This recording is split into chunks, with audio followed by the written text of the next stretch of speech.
You got a watch?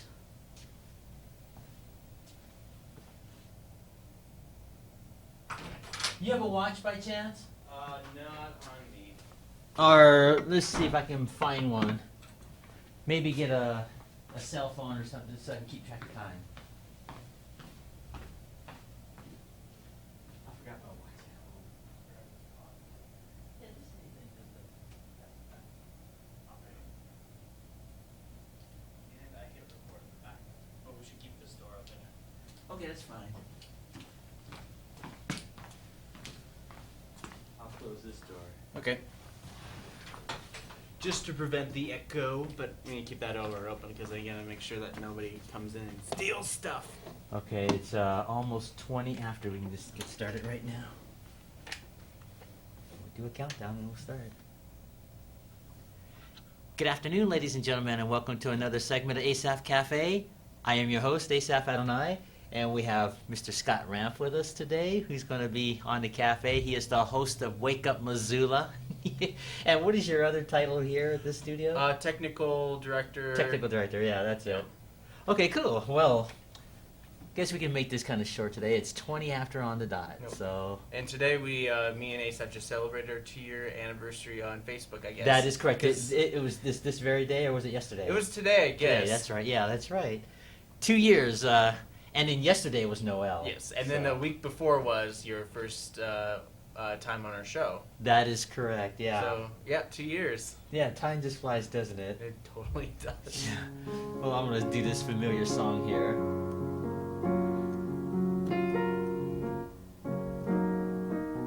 This song goes way before your time, you know. It's called This Guy's in Love with You. I'm trying to update some of my material here, you know.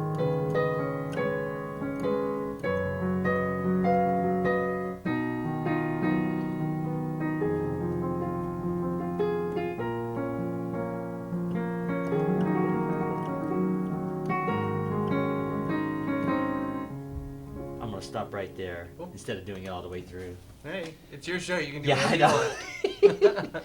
Well, I'm working on some new stuff like Miley Cyrus, her Wrecking Ball. I'm trying to figure out how to do a piano version of that.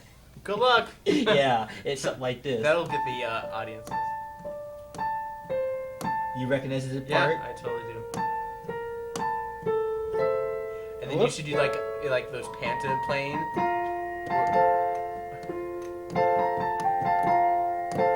I'm trying to work out the It's really bugs good. on that. Maybe if you go lower an octave. Yeah, I'll cover that. Something like this. Something like that. I'll figure it out. It Come sounds up with good that. so far. I like Yeah, it. just a little piano version. Yeah, I'm trying to get more. If you recognize it, it's like, oh yeah. Yeah, I want to get some modern stuff happening here. Yeah, that'd be great. You like Miley Cyrus? Well, I don't know if I like Miley. I like her as a person. I'm sure she's a nice person. But that video is kind of tough to watch. Yeah, it's tough to watch her the last like 5 years or so. But apparently, I just saw her on. I saw those promotions for the new The Voice. Oh yeah, she's good in that, I think. Well, apparently, she just kind of like took it back. You know, she kind of like brought it like an old Miley look back because she's like, that looks like the old Miley. Yeah, I kind of miss old Hannah Montana. I think she really just wanted to break away from that. I understand that. And she used the wrecking ball to go through that transition, I guess. Well, I'm going to tell you, I was playing at the mall when that was popular when it first came out, and I hadn't seen that video. And the manager of one of the stores, I don't want to embarrass him, so I'm not going to say what store. Right. He had his little, what do you call those little smartphones? He says, Asaph, come here, I want you to see something. And I was taking a break anyway. And he showed me that video, swinging in her birthday suit, and I was like, going like this. Am I looking at that right? Yeah. Yeah. Was she? I never remember the music video because the music videos are just like. Okay. I'm talking about the music video to that song, yeah. Really, I thought she was like wearing a skin suit or whatever. Well, maybe it was, but it sure didn't look like it. It looked like she was in a birthday suit. And everybody was like going like this, fatting themselves, and oh my goodness. But I guess Guess that's one way to break out of that mode, that Hannah Montana mode, I guess, huh? But she still has like a really young face. Well, duh, yeah. She looks like she's she's about 22, 23? Yeah, but like her face looks like she's like 13, 14 years old still. I guess that's why I never really was like into the whole like Hannah Montana, all that stuff. It's just like, oh, it's just another darn kid. Well, I tell you, I have this Hannah Montana book. It's like a puzzle book where I just have it at home as a collector's item from the show. Somebody must have thrown it out or whatever. It just has pictures of the set of the show and the characters on it. And I thought that'd be worth keeping. Just collector's item. It's in my living room sitting under my television. You know, in the little drawer section there, out of sight.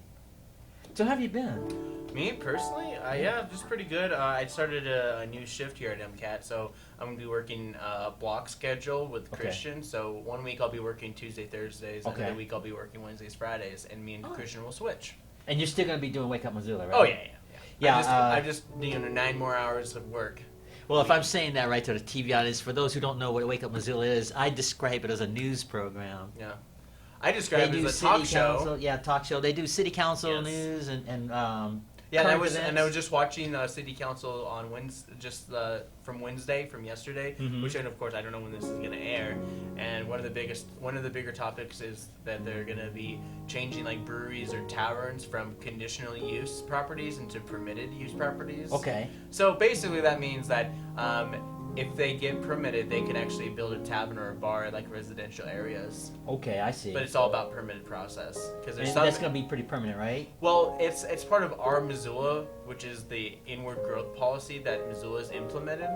And in a way, if you really think about it, like having a bar in your closer to where you live is probably a lot easier for people because the whole like idea of having the whole suburban grid is so weird because you have to drive like across town to get to a bar, and then when you drink, you're not supposed to drink and drive. Yeah, obviously. Yeah. And then you're like, oh, I live on the other side of town. It's like might as well get a taxi. It's like it's like when people made cities, people didn't really think about that. Yeah, really. Like when they made the railroad back in the day, because basically towns sprouted from railroad stops and all that stuff. Okay. They would always have everything close nearby. So if you're like you live right near where you work, and it made sense for people. And then like in the 50s, there's a huge push for suburbs. It's just to get away. Gas was cheap. Everyone could have their own car. And that's why they had suburbs.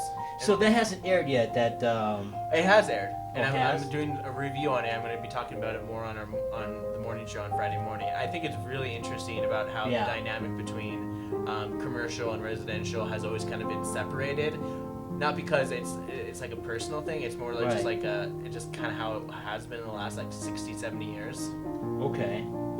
But yeah, I mean, it's so weird. Like public transportation and like transportation in general is just like you have to like travel 2, 5, 10 miles to get to work, which is completely unnecessary. If you don't some people live outside of Missoula and then they just come into Missoula when they're working? They do that. Like in San Francisco, a lot of people do in that. Montana are like even the federal government has the USDA loan that also encourages people to move into rural districts. Like you get a better loan if you get a USDA loan for living out in rural Montana, so like the suburbs and stuff like that. Okay, I was going to ask you, how long have you been working here at MCAT now? I've been working here officially since 2012, but I started coming to MCAT in 2005. Well, let's talk about the history of Wake Up Missoula. Did you start that? No, it was actually started by Josh Minnie because he wanted to do his own show. And he has any show that Josh Minnie wanted to do had to have the word current in it. Oh, okay, I see. He wanted to do like Wake Up Current or Current Missoula or like that. He started to do Currents Missoula. Okay. Missoula City Current. And that was his original title? That was his show he actually did. That was like a once a week, once a month type of show he tried to do. Okay. Kind of like a news type program. I kind of ran the tech for it for a couple times. It was okay, but he was just so kind of like spread so thin because he was working at K-Pax too at the time. Yeah, I can see that. But now he's in Bismarck. He's basically kind of has the same job I do in Bismarck. And he does his Missoula. I mean, that city current. He does like Dakota City Current. Dakota News. Okay, cool. Yeah, so he talks about government stuff mostly. That is so cool. Just like a quick government report. And so it just eventually turned into Wake Up Missoula from there? Yeah, basically it was just like a morning show or whatever. It was me, Josh, and Noel. You jumped on board, and then of course Josh left after a while. I remember that, yeah. He probably left about a month or two after you joined up, because that's when he got his job in North Dakota. Yeah, well, see, when you guys first invited me, I didn't think I was gonna ever be on that show again. I thought you invited yourself. No, I didn't. You guys invited me. I was just like, yeah, if you want to play piano, you play piano. I was just like, whatever. I don't. Yeah, and I started coming all the time. I took it really serious. Actually, that show's a delight for me. I really enjoy it. Yeah, and I like all really these. do. And I like all these like fun little segments we come up with and things we do. I'm trying to like figure out a way to like kind of keep things like fresh and new. Cause I understand. A lot of times it's always like, okay, everyone expects this thing to happen this week, so I'm gonna actually keep doing that this week. Yeah. City council, I'm trying to do a little more city council. So that's why you were talking about maybe doing some more current people instead of the people in the past. Originally, when I did the people from the past, well, like Noel told me, it was just. Well, you can do people in the past. I just just try to think how it has relevance towards today. Yeah, like if they're gonna like remake a movie or remake a song, yeah. like before there was a current Latin American singer, there was this Selena. All this stuff.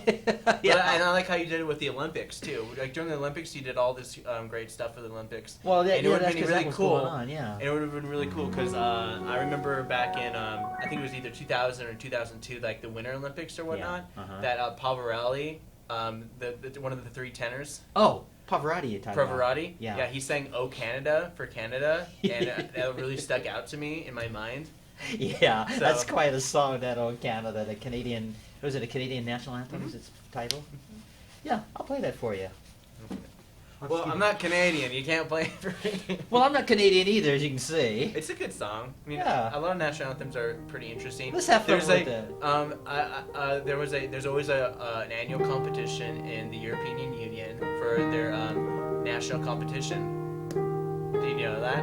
I didn't. It's like a Singing with the Stars, and they always choose the best song that year to be the European Union anthem. So each country makes up their own song every year to come up with a United Nation of Europe's anthem.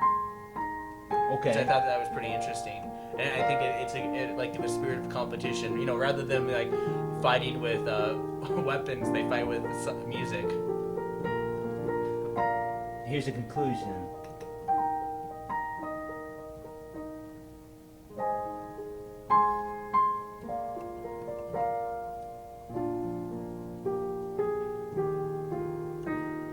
Now you know we had to do ours too.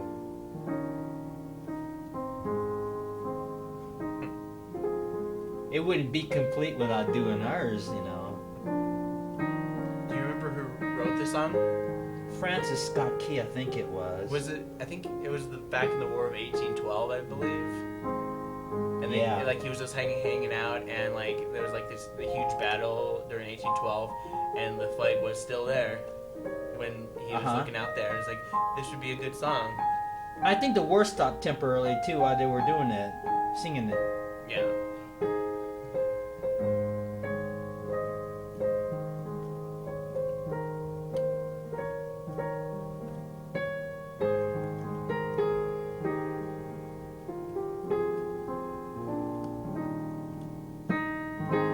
Here's the conclusion.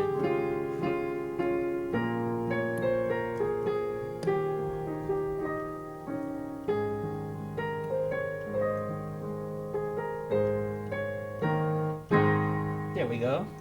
Yeah, do them both. Canadian national anthem. But it's not the same. I mean, every time you do somebody else's anthem, I think you have to end it with yours. Yeah. You always have to do your anthem. Yeah. And, speaking of anthem, I always thought that America the Beautiful should be our national anthem. But that's just my opinion. I know some people might frown on that idea. There's so many anthems for America, for sure. Yeah. John Philip Sousa made like 500 of them. It's like, oh yeah, this is a song. It's like, oh, John Philip Sousa, that should be our national anthem. It's like, all my songs should be national anthems. Yeah, well, he just came up in a time where he was just writing song after song. Yeah, the Semper Fidelis is probably the most popular one. Oh yeah. It goes something like this. It was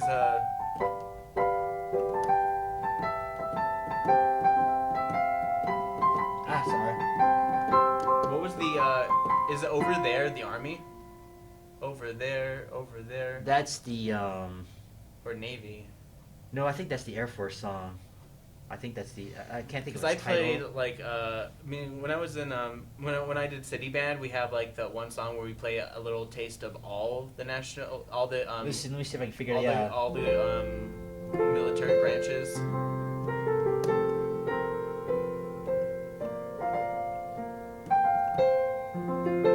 That's the Air Force song.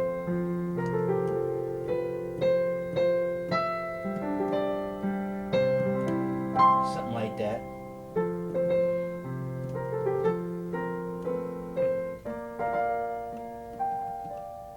Something like.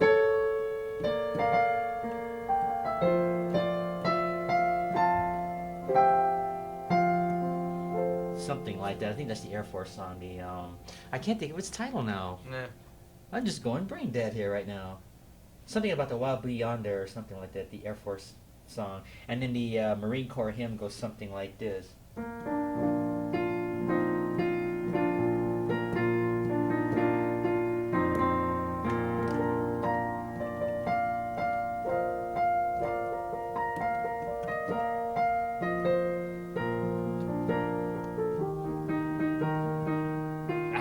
I'm sorry.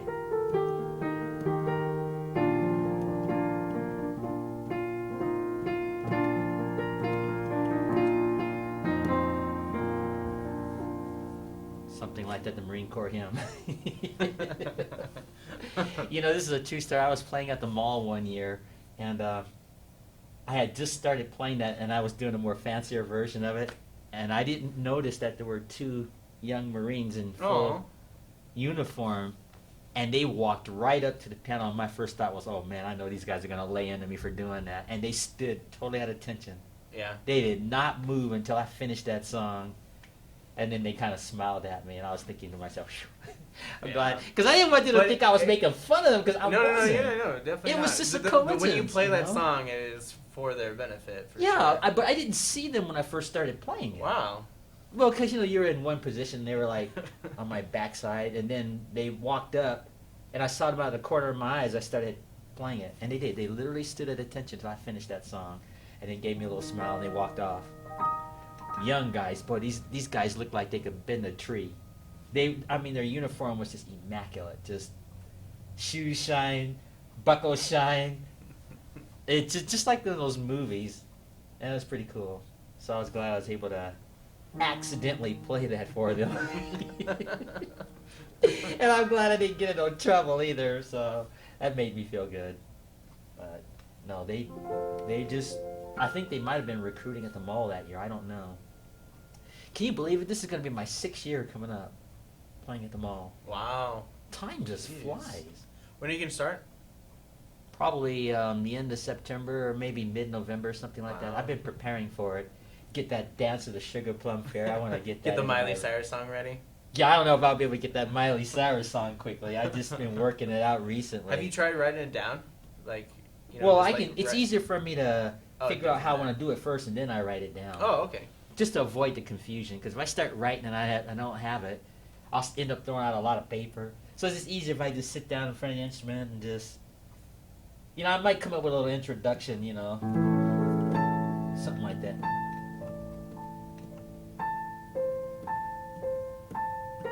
Anyway, I'll figure it out.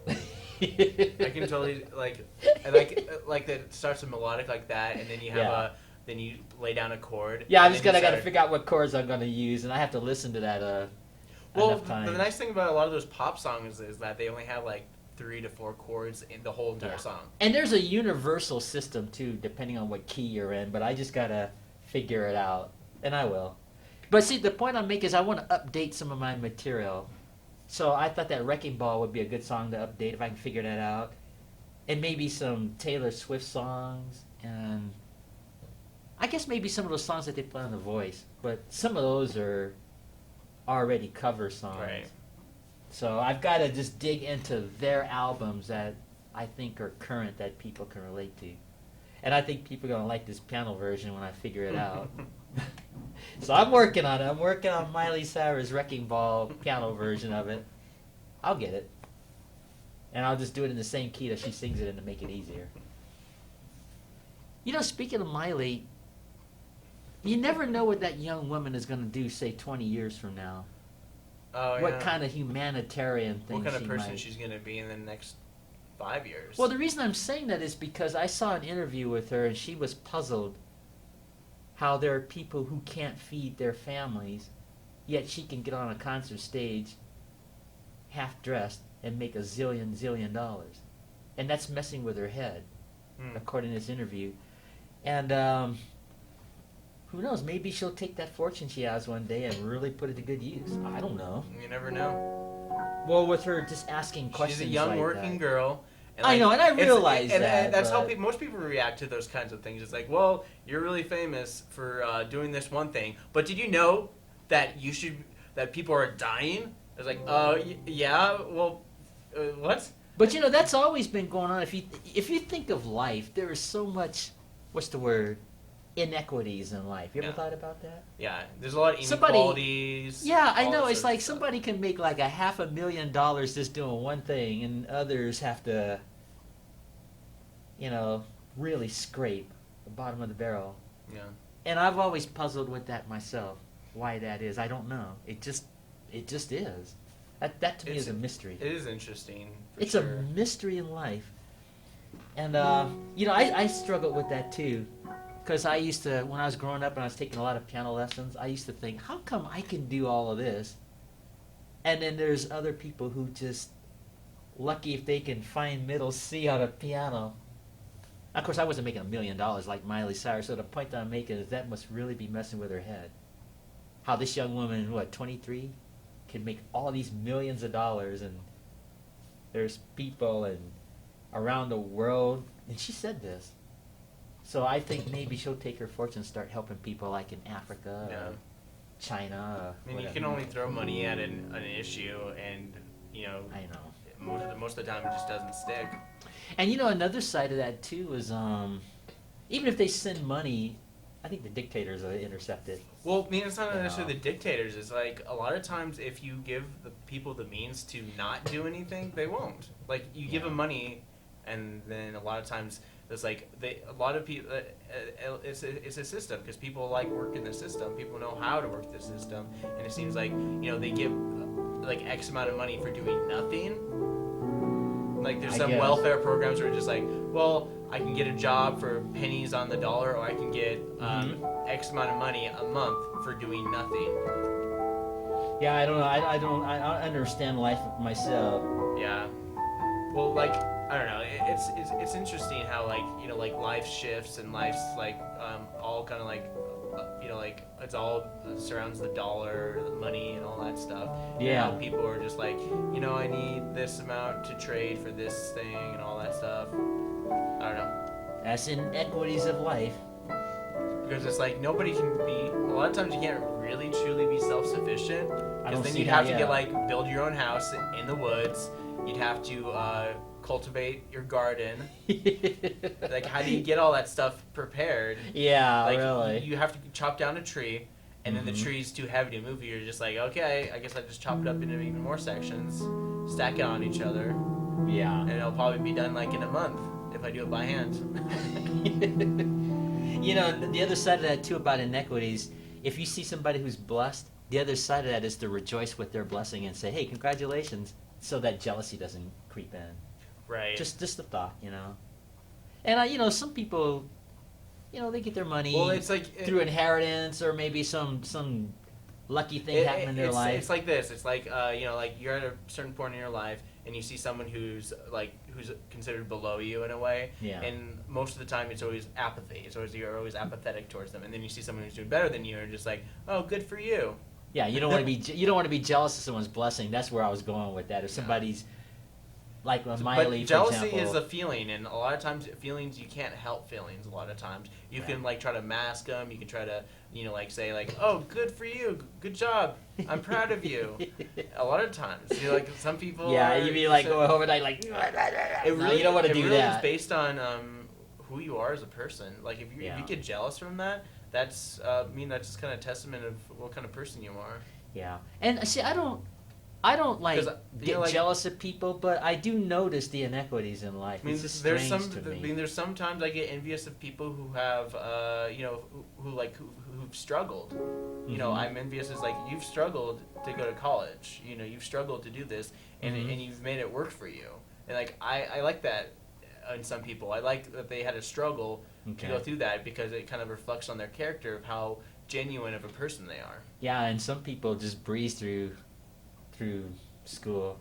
When I was in high school, boy, Some people go to school because, oh my goodness. well, you know, I just graduated high school. Might as well go to college, and they don't know what to do when they're in college. They don't have a plan. They don't have a goal. It's like people. Right. It's like difference between like, it's. I think it's okay to be jealous or envious, but you should be envious of people who have goals. A lot of times, people who have like you should be able to be like, oh, like I wish I had like that certain goal or whatever in my life. Yeah. You know, because jealousy really helps you compete, and compete helps you succeed a lot of times. It's like, I see where you're going, but I'm talking about in a bad way. You don't want to. Oh yeah, you're just like I want to bring this person down to make myself feel better. Yeah, like, you don't why want do they have to be up here? I'll bring them down to my level. Yeah, you don't want that. Yeah. That's the worst part of jealousy. That's the bad part of jealousy is where you're trying to tear someone down.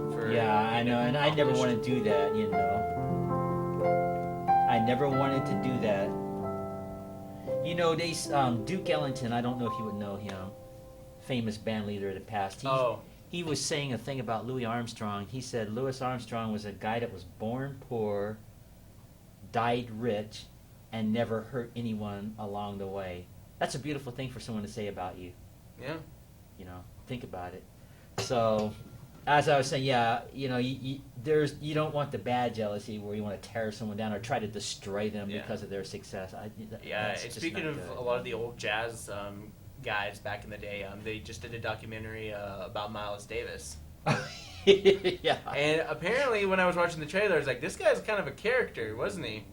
That's how history is portraying him. Yeah, I mean, like, John Cheadle's playing him, and I love John Cheadle. John Cheadle's, like, good in everything he does. I know, I like him, too. He's one of those actors who just, like, steals every scene he's in, and it's just like, why aren't you getting everything in these movies? Like, you're in everything, but yet everyone I kind of feel like he gets the shaft in a lot of things.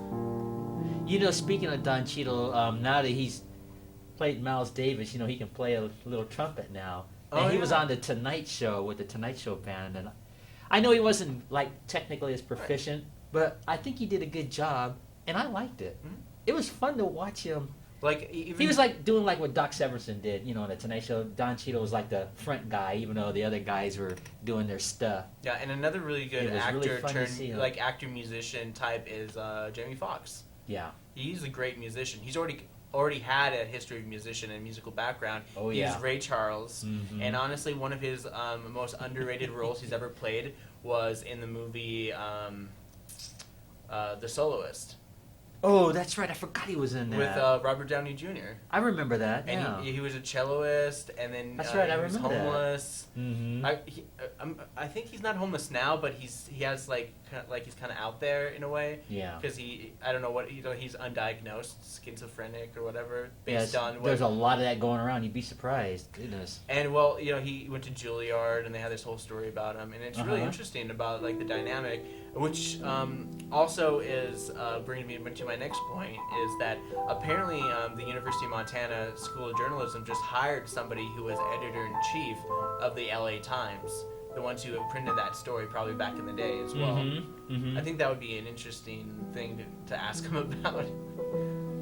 Because, yeah, I think it's a really good movie, so if anybody wants to watch like a really nice, heartwarming story with which talks about some heavy issues about homelessness, The Soloist is the movie for you. All right, I'll keep that in mind. No. Have you ever seen it yet? I've seen bits and pieces of it. You have to see it. It's really. I haven't seen it all the way through, but I know of it. It's really good. Yeah, but no, Don Cheadle. The music's beautiful. Yeah. Everyone just does a great job. I was doing your Mendelssohn for you again. Remember I did on your show yesterday? He said, "How dare you play Mendelssohn?" and Jamie Foxx is another one of those actors who are just like he's kind of all over the place. Yeah. In some movies, it's like wow. And then other movies is like, I didn't know he could do that. Like Ray Charles. Like Well, he the was only Ray thing I Charles. didn't like about that Ray Charles movie, and what I don't like about a lot of those kind of movies, they harp so much on their bad habits and dark Right. side instead of their talent. And that's how I felt about that Ray movie. I still liked it, but I think they should have focused more on the artist Ray Charles instead of the personal side and stuff. And I think It's they tend to do that. humanizing. A lot of these movies have to humanize. I know, and I realize And that's the thing that. about movies is that you have to find a way to relate to them. Yeah. And that's why what gets people engaged in a lot of those movies. Because if you're just watching a movie for the like fun, woo, whatever, and like people, Yeah, I guess- like I critics guess are you got a really point. bad about that because they're like a lot of times Mhm. people don't watch movies to enjoy them. They watch movies to connect with them. That's Okay, I That's guess what you it got a is point. nowadays. It's like everyone doesn't really concentrate about how fun a movie actually can be. Like Yeah. like back in the '90s and '80s, old Steven Spielberg. It's less personal. It's all the personal hints are like kind of subtle. You see it. And if Yeah. you watch it the second time, it's like, huh, I didn't know that character was an alcoholic in that movie. I just didn't notice that. Wow. And then yeah. later on, it's like, and then when you're younger, you're just like, okay, that's like a lot of the movies like really awesome, really cool. Like E.T. It's like it's a boy and his dog or a boy and his alien. Alien, yeah. It's a I fun see. little story where the kids are just like, oh my god, and like Drew Barrymore's like, ah. Yeah, that was a funny movie, that E.T. Let's see if I can figure that out. Something like this. That song always kind of felt like it stole from Star Trek in a way. Really? And You it talking was- about the 1960s? The kind of the feeling, there was like the feeling behind the music was always. I kind of felt guess like it's with Star that Trek. rhythm part. Yeah, I guess you got a point.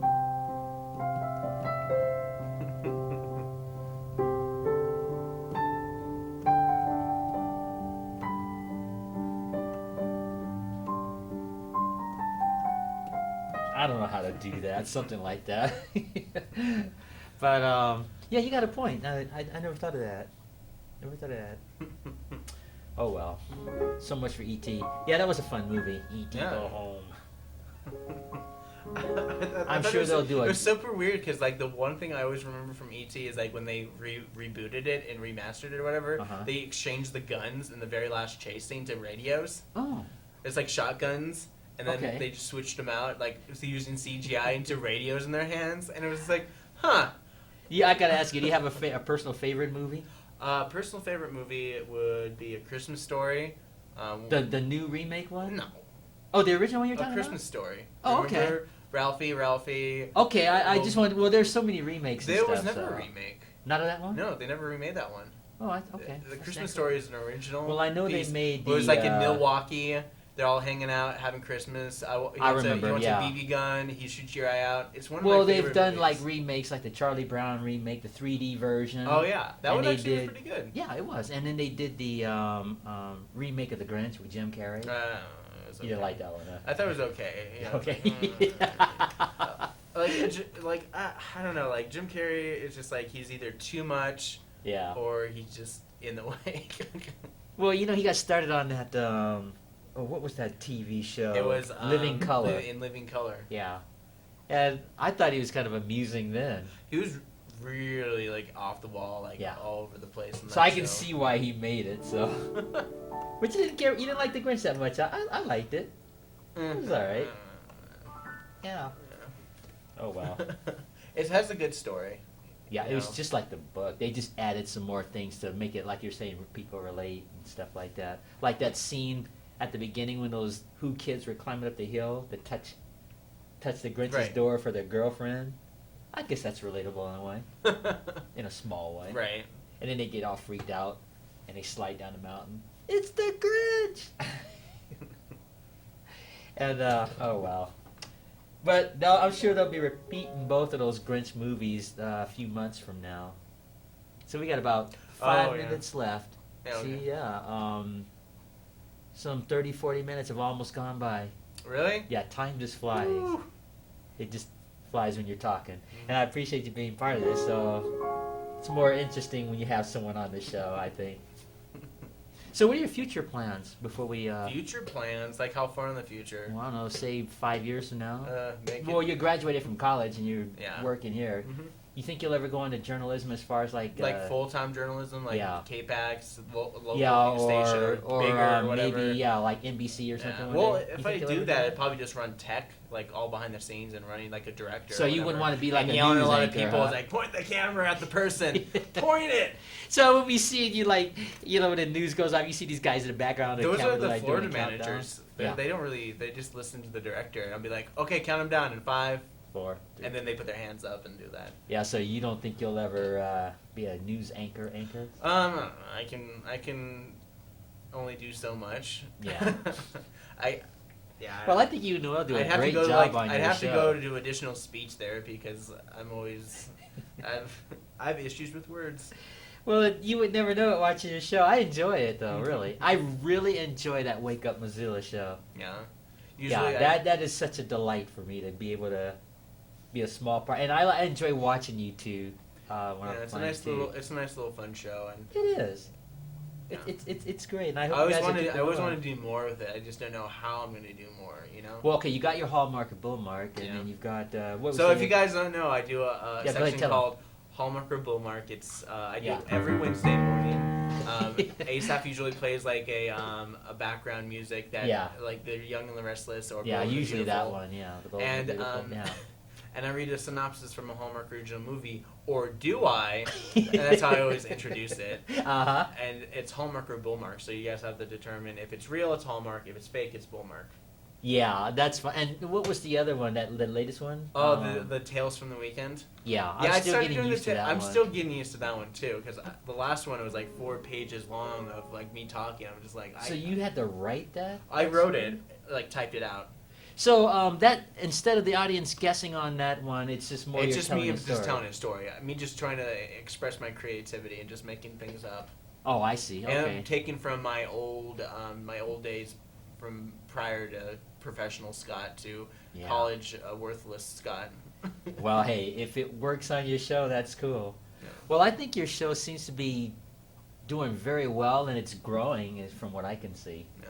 And I enjoy it too. It's just really cool. And like what you're saying, like 5 years from now, I don't know. Like I like MCAT. I hope MCAT will be at the library if the library bond. Oh, that's right. You guys are gonna move there. I really want MCAT to be more of an educational media outlet center, kind of like what MAPS does in Hamilton. Yeah. But that's I'm not gonna express a little more about that. But just like a media center. Yeah, that would be cool. And then more people. It seems like it'd be more accessible in the library, wouldn't it? Yes, and definitely more accessible, more foot traffic, more people maybe doing shows, or maybe just getting involved with. Well, I tell you what, if you guys ever go there, maybe I'll start playing the piano at the library again. Because I did that for months. Yeah, it was just. ASAP is always open for gigs and stuff like that. Yeah, so but this was just kind of something. Where can people get a hold of you? Just my email. What's your email? It's asaphdonai@hotmail.com. That's spelled ASAPHADONAI@hotmail.com. Yeah, you just have to go there. That's how you can get him to play for you guys at your cafe. Yeah, well, that's what they did at the library. No, really, when they first asked me to play at the library, my first thought was, oh, there is no way in the world this is going to work. Because, the library is supposed to be, like, quiet, right? So the management of the library at the time, they actually had that piano down on, where that cafe is there? And then, of course, the web alley is right there. Yeah. And I was thinking, oh, this is you got yelled at, didn't you, a couple times? A couple of times, but it was like 95 to 96% of it was positive. Because they had these little, papers where they were asking people to voice their opinion. So that's why they kept it going. And I was surprised. Well, hopefully, if the library surprised. does change and like the new library has like a nice little section just for that, like a hangout place where you can be as loud as you want. That would be different. Yeah, I can see that. Well, the library, the idea is that they want it to be more of a community gathering center more than just like a library. Because sure they have their library section where people can just hang out and read, do stuff like that. But I think they're trying to figure out a way to streamline books so they can just as simply check out books, because most of the time nobody really reads at the library. People usually check out the books and just go home and read. Yeah, or it's just everything's so computerized now these days and stuff like that. Well, Scott, I guess it's time to sign off here. 40 minutes have gone by. That's enough time That's here. enough time for a show. Yeah, I think so. Well, let me do some acknowledgments here. This is Asaph Cafe, and the premise of this show, I just invited guests every week and they talk to me. So Scott sat in with me today in the cafe. And again, Scott Ranf is the host of Wake Up Missoula, and that comes on every Monday, Wednesday, and Friday. It's live at 8 o'clock in the morning, and then it repeats at 2 p.m. in the afternoon on channel 189 if you have charter, right? Yep. And I think you have, it's mcat.org too, right? Yes. Is that video on demand? Yes. Okay, so you can check out Scott's show with Noelle McAvoy. And hello, Noelle. She's not here, so I thought I'd say hi to her. Any final things you want to say? Nope. All right, well, then in that case, thanks for tuning in to our next show, Maranatha. Thanks, Asaph. My pleasure. And I'll do this familiar theme here. Just like your show. Well, make yourself at home. I'll shut this down. All right.